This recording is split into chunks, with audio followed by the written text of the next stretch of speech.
നാട്ടുകാർ കുറെ ആൾ പരിഹസിക്കാനെല്ലാം ഉണ്ടായിനി, എനിക്ക് നിർത്തിയിട്ട് പോയിക്കൂടെ എന്നെല്ലാം പറഞ്ഞിട്ട് പണിക്ക് പോയിക്കൂടെ. നമ്മ കുറെ ആൾ ജോലിയാക്കി, പിന്നെ 5 വയസ്സ് ഡിഫറൻസ് ഉള്ളവർ ജോലിയാക്കി, ബാക്കിയുള്ളവർ കല്യാണം കഴിച്ച് കുട്ടികളായി, വേറെ ഒരു ജോലിക്ക് പോയിട്ട് ഇതിലേക്ക് നോയിക്കൂടെ നടക്കാൻ കുറെ ആൾ പറഞ്ഞിട്ടുണ്ട്.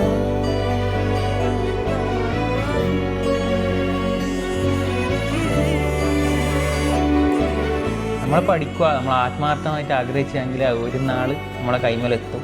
അതിന് ഏറ്റവും നല്ല ഉദാഹരണമാണ് ഞാൻ.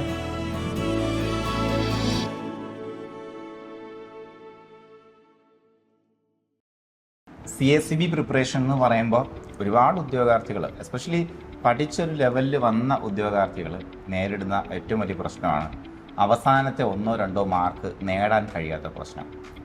അപ്പോൾ ആ ഒരു ലെവലിലേക്ക് എത്തുമ്പോഴത്തേക്കും മോസ്റ്റ് ഓഫ് ദ പീപ്പിൾ അവർ കുറേ ആ പ്രശ്നം എന്താണെന്ന് മനസ്സിലാക്കി അതിന് സൊല്യൂഷൻ കണ്ടെത്തി കഴിഞ്ഞാൽ അവർക്ക് ആ സ്റ്റെപ്പിന് തരണം ചെയ്ത് മുന്നോട്ട് പോകാനും പിന്നെ എഴുതുന്ന എല്ലാ ബാങ്കിലും റാങ്ക് ലിസ്റ്റ് വരാനും പറ്റും.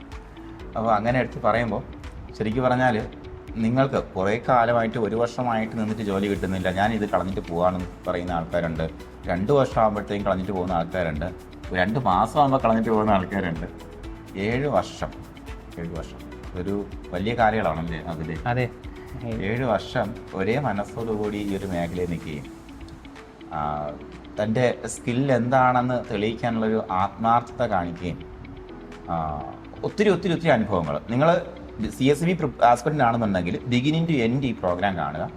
കാരണം നിങ്ങൾ അനുഭവിച്ചിട്ടുള്ള ഏറെക്കുറെ എല്ലാ ദശകളിലൂടെ കടന്നുപോയ ആളാണ് അതിൽ, അതിജീവിച്ച ആളാണ്.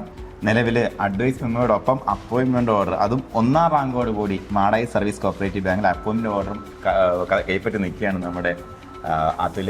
അപ്പോൾ അതിലിൻ്റെ വിജയഗാഥയാണ് നമ്മൾ ഡിസ്കസ് ചെയ്യുന്നത്. അതിൽ 7 വർഷം എന്ന് പറയുമ്പോൾ അതൊരു ചില്ലറ കാര്യങ്ങളല്ല. അതെ.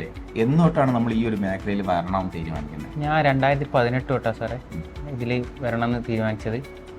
2018 തൊട്ട് ഇതിലുണ്ട്. അപ്പോഴത്തേക്കും നമ്മൾ ആദ്യമായിട്ട് നമ്മൾ പരിശീലനം എടുത്തു അല്ലേ? അതെ. HDC ആയിരുന്നു? അല്ല, ഞാൻ BCom കോർപ്പറേഷൻ ആയിരുന്നു സാറേ. BCom കോർപ്പറേഷൻ കഴിഞ്ഞിട്ട് എനിക്ക് തോന്നുന്നു 1-2 വർഷം കഴിഞ്ഞിട്ടാണ്. അതെ. ഇല്ല, ഞാൻ ആദ്യം ഒരു കൊല്ലം ഗൾഫിലേക്ക് പോയിരുന്നു സാറേ. അത് കഴിഞ്ഞിട്ട് പിന്നെ തിരിച്ചു വന്നിട്ടാണ് നമുക്ക് നാട്ടിൽ ജോലി വേണമെന്നുള്ളൊരു ആഗ്രഹം. അതെ. ആ സമയത്ത് കോവിഡ് വരുന്നു അല്ലേ? കോവിഡ് വന്നപ്പോഴത്തേക്കും ക്ലാസ്സുകളൊക്കെ ഓൺലൈനിലോട്ട് മാറുന്നു. ഓക്കെ, അങ്ങനെ ഷിഫ്റ്റായി. അപ്പോൾ ആദ്യ കാലത്തെ പ്രിപ്പറേഷൻ എന്ന് പറയുമ്പോഴത്തേക്കും ശരിക്കും പറഞ്ഞാൽ 2019 നമ്മുടെ അമെൻമെൻറ്റ് വരുന്നത്. അതെ. നമ്മുടെ അമെൻമെൻറ്റ് വന്നിട്ട് നമ്മുടെ CSCB എന്ന് പറയുമ്പോൾ സാധാരണക്കാരെ ആൾക്കാർക്ക് പഠിച്ച് നേടാൻ പറ്റുന്ന രീതിയിലേക്ക് വരുന്നത് 2019. അപ്പോൾ അതിനുശേഷം ആദ്യം പ്രിപ്പറേഷൻ എങ്ങനെയായിരുന്നു അതിൻ്റെ? ഞാൻ ആദ്യം സബിൽ ഇങ്ങനെ ഒന്ന് നോക്കില്ല. എനിക്ക് ഏറ്റവും വീക്ക് പോയിന്റ് എന്ന് പറഞ്ഞാൽ GK ഇംഗ്ലീഷ് ആയിരുന്നു. അതിലാദ്യം ഒന്നും നോക്കലില്ല, ഇത് കോപ്പറേഷൻ മാത്രം പഠിച്ചിട്ട് പോകും. അങ്ങനെ ഇതാക്കിയിട്ട് ഒരു 3 മാർക്ക് 2 മാർക്കിനാണ് പോക്ക് എല്ലാ പ്രാവശ്യവും. എനിക്ക് ഉണ്ടായിരുന്നു ഒരു ടൈം എനക്കായിട്ടുണ്ട്, തോന്നലുണ്ടായിരുന്നു. അതുകൊണ്ടാണ് ഈ 7 കൊല്ലം ഞാൻ മെനക്കെട്ടിരുന്നത്. അപ്പോൾ നിങ്ങൾ മനസ്സിലാക്കേണ്ട മറ്റൊരു പ്രധാനപ്പെട്ട കാര്യം, നമ്മളെല്ലാവരും നേരിടുന്ന ഒരു പ്രശ്നമാണ് പുറത്തുനിന്നുള്ള പ്രഷർ. നാട്ടുകാരുടെ ഭാഗത്തുനിന്നുണ്ടാവാം, സ്വന്തം വീട്ടുകാരുടെ ഭാഗത്തുനിന്നുണ്ടാവാം അല്ലേ? അതെ. ഈ പ്രഷർ ചിലപ്പോൾ ഹാൻഡിൽ ചെയ്യാൻ പറ്റാതെയാണ് ചില കുട്ടികൾ കളഞ്ഞിട്ട് പോകുന്നത്. അപ്പോൾ ആ ഒരു സിറ്റുവേഷൻ എങ്ങനെയാണ് അവനെ ഹാൻഡിൽ ചെയ്തത്? നാട്ടുകാർ കുറെ ആൾ പരിഹസിക്കാനെല്ലാം ഉണ്ടായിനി, എനിക്ക് നിർത്തിയിട്ട് പോയിക്കൂടെ എന്നെല്ലാം പറഞ്ഞിട്ട് പണിക്ക് പോയിക്കൂടെ. നമ്മൾ കുറെ ആൾ ജോലിയാക്കി, പിന്നെ 5 വയസ്സ് ഡിഫറൻസ് ഉള്ളവർ ജോലിയാക്കി, ബാക്കിയുള്ളവർ കല്യാണം കഴിച്ച് കുട്ടികളായി, നിങ്ങൾക്ക് ജോലി ഇനി വേറെ ഏതെങ്കിലും ജോലിക്ക് നോക്കിക്കൂടെ എന്നുള്ളവർ, കുറേ ആൾ പ്രൈവറ്റിലെല്ലാം പോയിക്കൂടെ, ഇതിലെല്ലാം എന്തിനാണ് ഇത് മാത്രം ഇതിൽ കൂടുതൽ കോൺസെൻട്രേറ്റ് ചെയ്യുന്നത്, ഇത് വേറെ ഒരു ജോലിക്ക് പോയിട്ട് ഇതിലേക്ക് നോക്കിക്കൂടെ നടക്കാൻ കുറേ ആൾ പറഞ്ഞിട്ടുണ്ട്. പക്ഷെ എൻ്റെ ഒരു ഫ്രണ്ട് ഉണ്ട്, ഓനെ പറ്റിയിട്ട് പറയാണ്ടിരിക്കാൻ പറ്റില്ല. ഒരു ആലക്കോട് ബാങ്കിൽ ജോലി ചെയ്യുന്ന ഒരു അർജുൻ എന്ന് പറഞ്ഞിട്ട്, ഞാൻ എൻ്റെ ഏറ്റവും മോശം സമയം നിൽക്കുമ്പോൾ വരെ ഓൻ എന്നെ റാങ്ക് ഫയൽ ഓനെനക്ക് മേടിച്ചാൽ ഞാൻ ഓൻ്റെ പഴയത് തരുമോയെന്ന് ചോദിച്ചിട്ട് അത് വേണ്ട, നീ എൻ്റെ ഫ്രണ്ടാണ് എന്നുള്ള രീതിക്ക് അർജുൻ എന്നിട്ട് ആലക്കോട് ബാങ്കിൽ പണിയെടുക്കാൻ സഹകാരിൻ്റെ റാങ്ക് ഫയൽ പ്രീവിയസ് ക്വസ്റ്റ്യൻ്റെ ബുക്ക് എനിക്ക് ഓൻ മേടിച്ച് തന്നിട്ടുണ്ട്. ഓനെ ഞാൻ ഒരിക്കലും മറക്കില്ല. എൻ്റെ ഫ്രണ്ട്, എൻ്റെ ഏറ്റവും നല്ല ഫ്രണ്ട്. പിന്നെ കോളേജിലുള്ള എൻ്റെ ഫ്രണ്ട്സ് അവരെല്ലാം നല്ലോണം, കോളേജിൽ പഠിച്ച എൻ്റെ ഫ്രണ്ട്സ് എന്നെ ഭയങ്കരമായിട്ട് സപ്പോർട്ട് ചെയ്തിട്ടുണ്ട്. പിന്നെ പറഞ്ഞാൽ അച്ഛനും അമ്മയും നല്ലോണം സപ്പോർട്ട് ചെയ്തിട്ടുണ്ട്.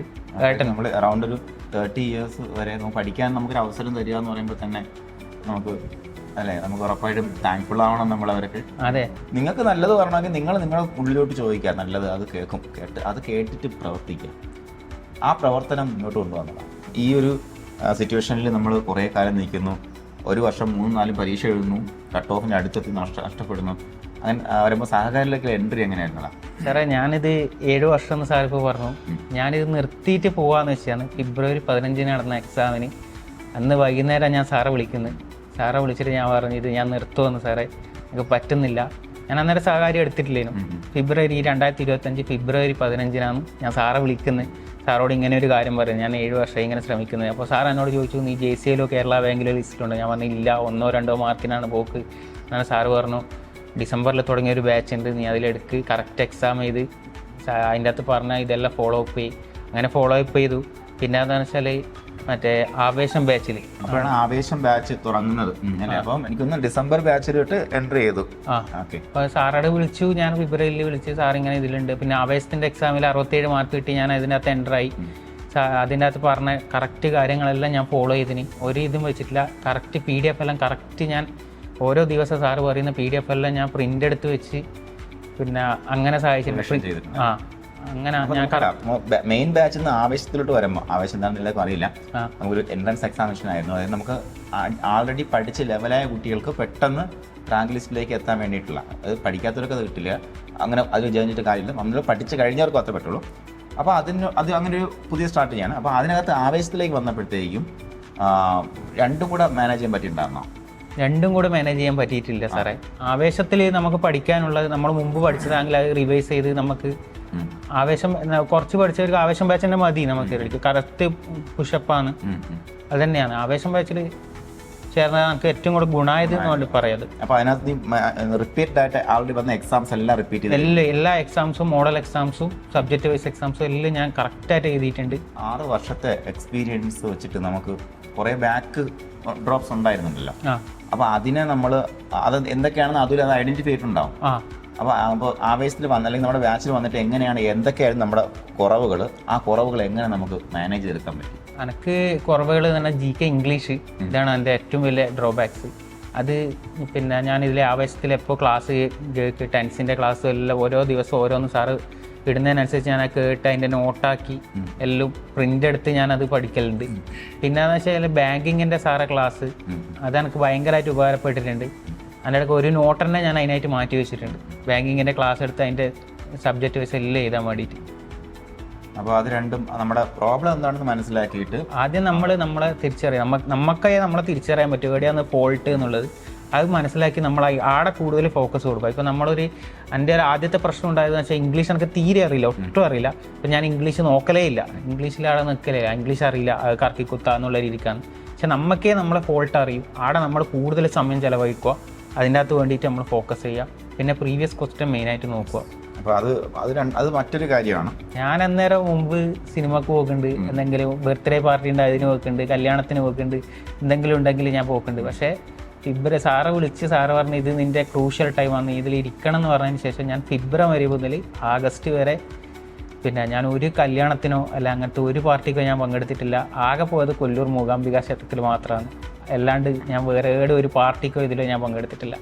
അതൊരു വലിയ ഒരു ഷിഫ്റ്റാണ് നമ്മുടെ ഒരു ബേസ്.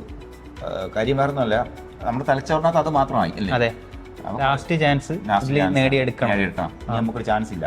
അതും കുറെ ആൾക്കാർക്ക് പ്രശ്നമാണ്. അടുത്തുണ്ടല്ലോ എന്ന് വിചാരിച്ചിട്ട് ഇപ്പോൾ ഉച്ച തുടങ്ങും. നമുക്ക് ബുദ്ധിമുട്ടുകൾ ഉണ്ടാകും. ആൾക്കാർ നമ്മളെ കളിയാക്കാൻ സാധ്യതയുണ്ട്. ഇത്രയും വയസ്സായില്ലേ നീ എന്തിനായി നടക്കുന്നതെന്ന് കളിയാക്കാൻ സാധ്യതയുണ്ട്. പക്ഷേ കൺസിസ്റ്റന്റ് നിൽക്കല്ലേ.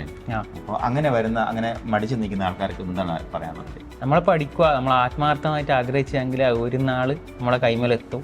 അതിന് ഏറ്റവും നല്ല ഉദാഹരണമാണ് ഞാൻ. പിന്നെ പറഞ്ഞാൽ സഹകാരി എടുത്തു കഴിഞ്ഞാൽ ജോലി ഉറപ്പാണ്. ഞാൻ എൻ്റെ ഉറപ്പാണ്. ഞാനത് 3 ഇൻസ്റ്റിറ്റ്യൂഷൻ എടുത്തിട്ടുണ്ട്. ഇപ്പോൾ ഈ ലാസ്റ്റ് എടുത്തതിൽ എനിക്ക് ഏറ്റവും കൂടുതൽ ഇത് തന്നത് സഹകാരിയാണ്, സപ്പോർട്ട് തന്നത്. അപ്പോൾ എന്തായാലും എല്ലാവർക്കും വിജയാശംസ നേരുകയാണ്.